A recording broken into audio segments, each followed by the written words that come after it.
Hello, this is Matt on the Moon Lambeau channel. I've now been in the world of crypto a little over 3 years. My, how time flies. Yes, it was November 2017 when I first, on a whim, began purchasing cryptocurrency on Coinbase. I first bought half an ETH. I then bought one full Litecoin and a little bit of Bitcoin. Barely put any money in it, but that was intentionally. It was kind of on a whim, and I knew that I needed to learn about it, and so I did begin right away intense research every single day. And it was a week later that I bought my first cryptocurrency ever not on Coinbase, which ended up being XRP. And it's because by then I had already gone down the list in terms of cryptocurrencies ranked by market cap, and I was like, holy hell, wait a minute. You're telling me there's a cryptocurrency that actually does something, a cryptocurrency that enables business models that otherwise could not exist? And that was my aha moment. I was like, holy hell, you can't do this. You can't have these businesses conduct business in such a way without a decentralized cryptocurrency with an open market price that is technologically sufficient. And XRP is the only cryptocurrency that was being positioned as a bridge currency and still is, which is amazing in and of itself here. And so I've seen it all. I got to tell you, the narrative from the Bitcoin maxi trolls hasn't really changed a whole lot. It really hasn't.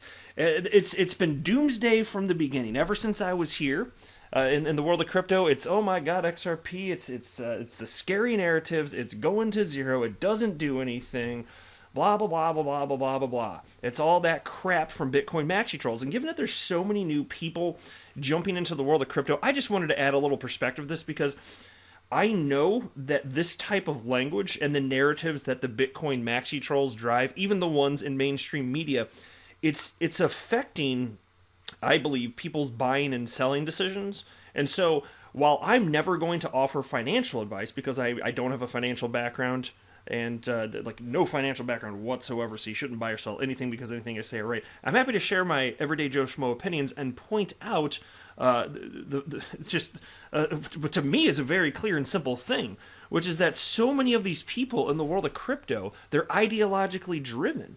It's not about the truth about XRP utility. It's not about the technological aspects of superiority when you compare XRP to Bitcoin. It's not about any of that. They don't care. They don't care about any of that damn stuff. They want to drive a narrative because Bitcoin is their precious little coin, and it's one coin to rule them all for many of them. And from an ideological perspective, it's down with banks, down with government, and XRP is being positioned by one developer, Ripple, to really improve in a dramatic way the legacy financial system and enable the Internet of Value as Ripple sees it, which is effectively really just the idea of moving money around as efficiently as you can send an email or a text message today. And I think we can get there. I think the writing's on the wall as far as that. It really is just a matter of time here. And so you get this headline from newsbtc.com. XRP could soon be the worst performing major altcoin as airdrop hype fades. Oh, I'm now startled. And then there's this from Cointelegraph. XRP price still stagnant despite incoming Flare network airdrop. Oh my gosh, I'm scared to hold XRP now. And there are people that are panic selling though. And that's the thing that kind of bothers me here. And so I just wanted to point out a few things here. First, here's a tweet from Credible Crypto. A very popular chart analyst, now has 84,900 followers. And he wrote the following. Still seeing people who were adamant XRP was going to zero still refuse to accept it's bullish here after breaking a 2-year downtrend, still saying it will never pass $1. Ha ha ha ha, this is going to be great. And I firmly agree with this. And I want to share with you, again, I can't reiterate this enough. The messaging here, it was the same 3 years ago. And if you go back 3 years before that, before I was even in crypto and look up articles and stuff, it was the same damn message then too. Nothing, like the little playbook hasn't changed. They don't have new moves. They just keep citing the same crap over and over and over again. And so if you just make yourself aware of it, I think it can help to remove emotion from your buying and selling decisions and instead use your brain. How about logic, facts, data? How about that instead of this ideologically driven nonsense? And then there's this tweet from XRP Chiz, and I really like this one here. Yeah, here we go. Because this is awesome. Take a look at this. So if you'd been listening to the Bitcoin maxi trolls over the last several years, you missed out on an incredible opportunity. So here was the price of top 10 cryptocurrencies on December 25th, 2016. So just almost 4 years ago. And you can see XRP was at a little over half a penny, 0.006444 cents. It had a market cap of $232 million. Think about that. I mean, as I record this today, I mean, what's XRP at now? Here, let's take a look. The market cap is $22 billion. So it went from $232 million to $22 billion. You know, and that's not even its all-time high. It was much higher than that. And you can say, what was Bitcoin at the time? $14 billion. It was worth, the market price was $896.18. And so think about that. XRP's market cap today is bigger than what Bitcoin's was 4 years ago. And so if you had listened to these idiots, the Bitcoin maxi trolls, you would have missed out on an insane opportunity. You're talking about XRP going from about half a penny to, as it stands today, 50 cents. And that doesn't even take into account the fact that it hit an all-time high of nearly $4. And it doesn't mean there's something wrong with XRP because it was once at $4 and it's only at 50 cents now. It's simply the case that, okay, my computer just crashed again. And I'm not going to tell the whole story again, but it's all because I spilled Downy wrinkle release on my computer. It was in a bag when I was traveling out of town, and it leaked out, and my laptop is now wrinkle-free, but highly broken. So I will be buying. I'm not putting up this any longer. I am absolutely, and it just happened the other day, so it's not like it's been going on a long time, so I apologize for the video being broken up here. Not imagining it. My sentence did just stop, and now I'm talking about this. I will be purchasing a new computer for the purposes of recording YouTube videos tomorrow. Holy freaking hell. Anyway, what I was saying, though, before I was rudely interrupted by my broken-ass computer, little bit-ass computer, I was saying, so like, it's not the case that just because XRP was once at, near $4 and it's now at 50 cents a day, there's something fundamentally wrong. And so what the Bitcoin maxi trolls will do is they'll point out how low XRP is right now and how that's a sign of it failing. But they don't say the same thing just looking at the price action of Bitcoin. Because it's, over the last nearly 12 years, it's had a number of major pullbacks in the range of, anywhere from roughly 80 to 90%. It's par for the course here. Like, this is normal. I know it sounds weird if you're new to crypto, but this is normal for cryptocurrency. And the reason is, on top of the fact that there's a frenzy around the asset class, there's not much money in, and it's easy to manipulate markets. Just think about it.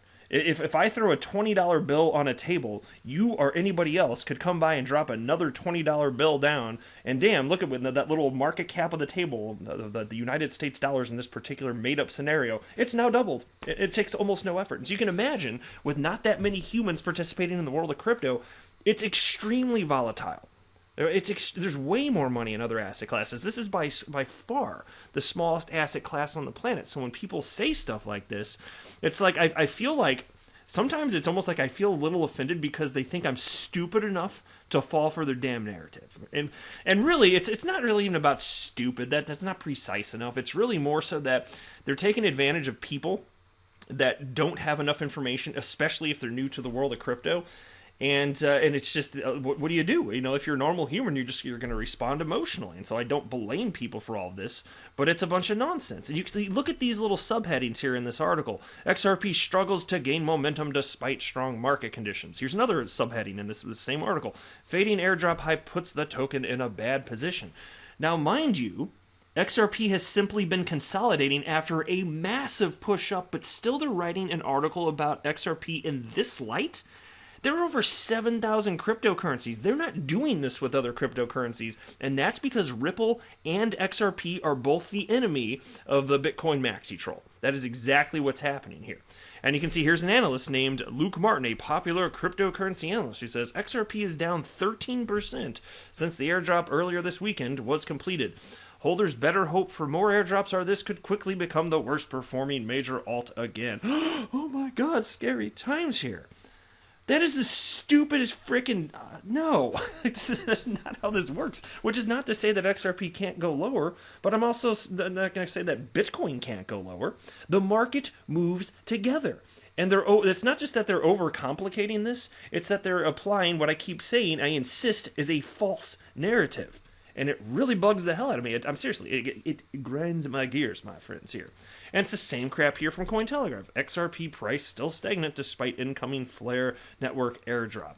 And fine, look, and I even talked about this. Like, I'm happy to acknowledge that in the case of the airdrop specifically, I warned that it could be a buy the rumor, sell the news type of thing. But even so, XRP is way up from where it was at the beginning of November. Way, way, way up. And considering its 2020 low of 10 or 11 cents, it's up like 500%. Like, come on, can we put this in proper context here? This is completely freaking absurd.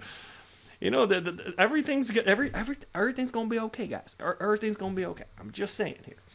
And so I just wanted to put this out here because I keep seeing this over and over and over again, and I despise it. And you know what bugs me? It's not intellectually honest. That's what it is.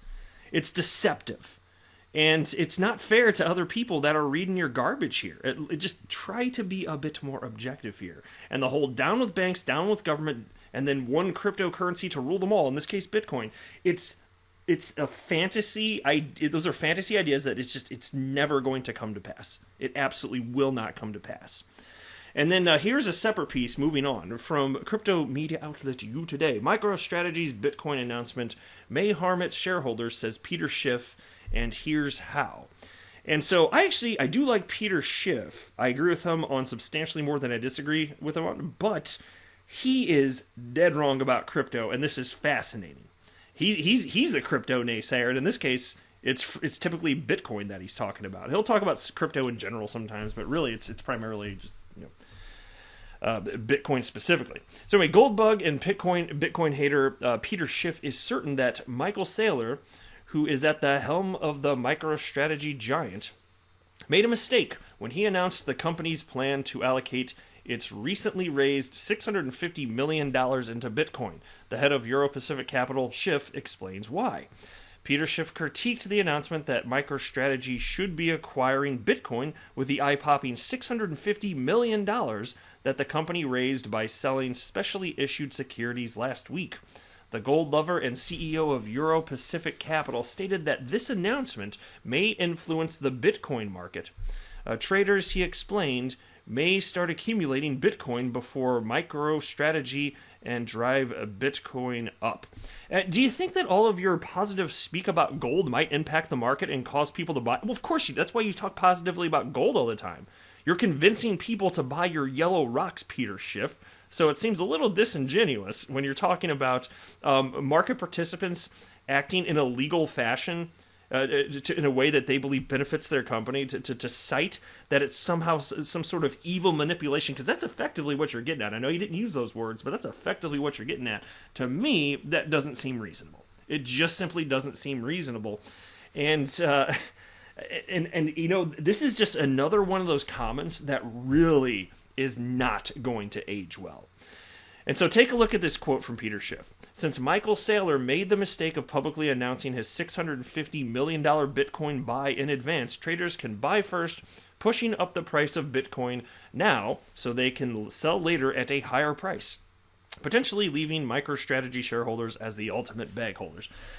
Problem being, that's not what happened. It hasn't really seen, it hasn't had a measurable effect that chronologically matches up with when this news came out.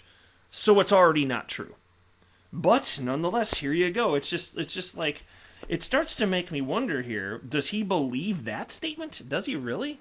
I mean, I guess I'll buy the fact that he really just doesn't think crypto is viable long term. I guess. Maybe I buy that. But I don't know. It's like, I always go back to this concept of, at some point, so much time will have passed that this narrative of it's all going to zero, it's not going to be believable. Even for him. Like, can you imagine another 10 years if he's still insisting that the Bitcoin bubble, as he calls it, is going to pop, and then everything goes to zero? Like, another 10 years, really? So, like, people were getting tricked and engaging in the greater fool theory for a couple of decades, and then it's suddenly going to go to zero? Or is it more so that he doesn't understand what's going on here, and he has an incorrect valuation model for the entire crypto asset class? Maybe that's it? What do you guys think here?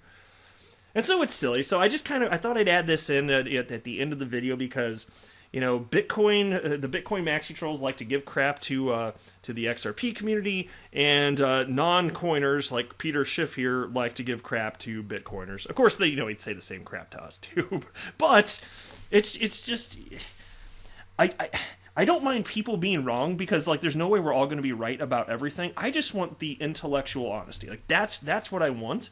And then diversity of thought is fantastic, but when you don't even believe what the hell you're saying, or if you're saying things, even if you believe something, but you're deceiving people, that's when I start to get the problem there. And I just feel like if you're scaring people out of XRP for illegitimate reasons, that's a problem. If people don't want to buy XRP, then they shouldn't. That's perfectly fine. That's perfectly reasonable. If you've researched it and you don't think it makes sense, I think you're wrong, but that's okay.